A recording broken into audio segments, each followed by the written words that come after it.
warns the UK, US and France against assisting Israel by threatening their bases and ships in the region. Now, this comes as Iranian media report another missile barrage on Israel, with both countries targeting each other overnight.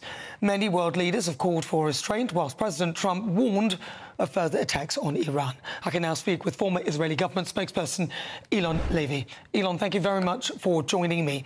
Now, look, a lot of people are saying that there was no need for Israel to act now, and Benjamin Netanyahu is acting because he is worried about his political future. Is there any truth in that, or do you believe Israel had to act?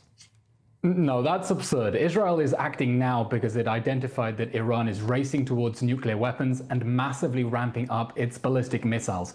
That's an immediate and existential threat to Israel and a massive danger to the region. So Israel spotted a narrow window of opportunity to act to eliminate the threat of an Iranian nuclear bomb and to eliminate Iran's ballistic missile capabilities, because Iran is producing so many ballistic missiles, it's exporting them to Russia to attack Ukraine, and it would be on course to have 20,000 ballistic missiles within just 6 years. So Israel's doing the whole world a favor here by taking out this regional threat that has destabilized and sown chaos in the Middle East for so long.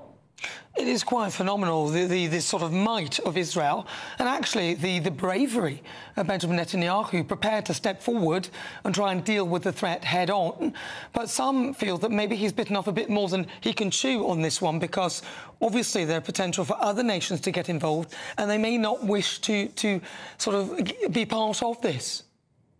The challenge of dismantling Iran's illegal nuclear weapons program is immense.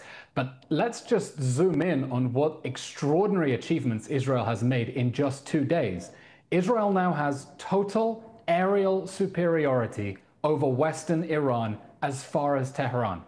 It means all of the regime's ballistic missile and nuclear facilities are totally exposed to Israeli jets, which can fly over the enemy's capital city in war at will as it wishes. Now is not the time for de-escalation.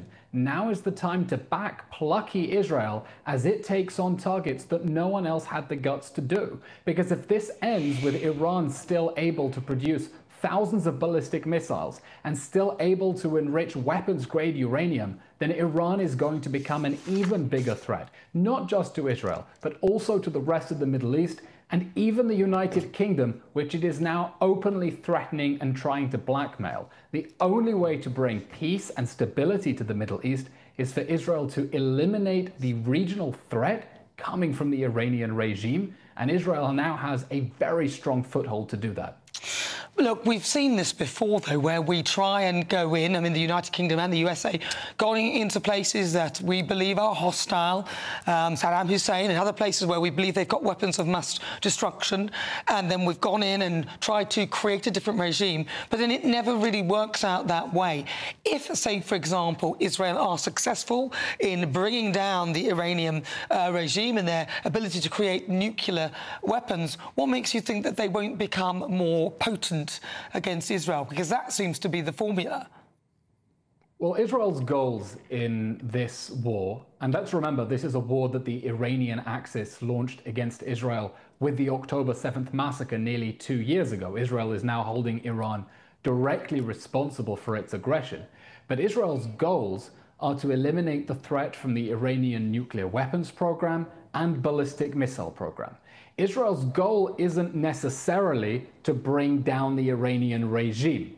It hopes that the Iranian people will rise up and take the opportunity to throw off the tyrannical religious regime that has oppressed and impoverished them for so long. And indeed, the crown prince of Iran, the son of the Shah, is also calling on Iranians to seize the opportunity to take their country back. But regime change is not an explicit goal of this war. Of course, if it ends up with the fall of the Iranian regime, paving the way for peace between Iran and Israel, That would be a truly extraordinary result. It really would be, but the thing is, just very briefly, because I know we have to go, you know, we're kind of trying that in Gaza, you know, to try and it's not working because we're just, you know, there's a big PR campaign, as it would appear, to make it look like Israel are being so terrible, and Gaza, obviously, a lot of people dying in Gaza.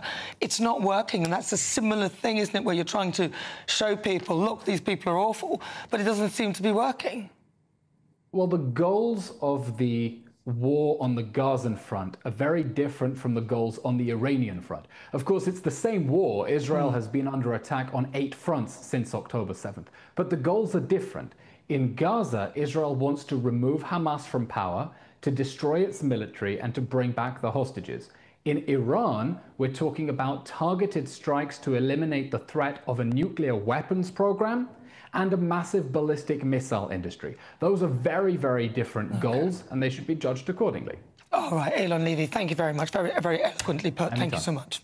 Right, 21 minutes after 3 o'clock, that was the former Israeli government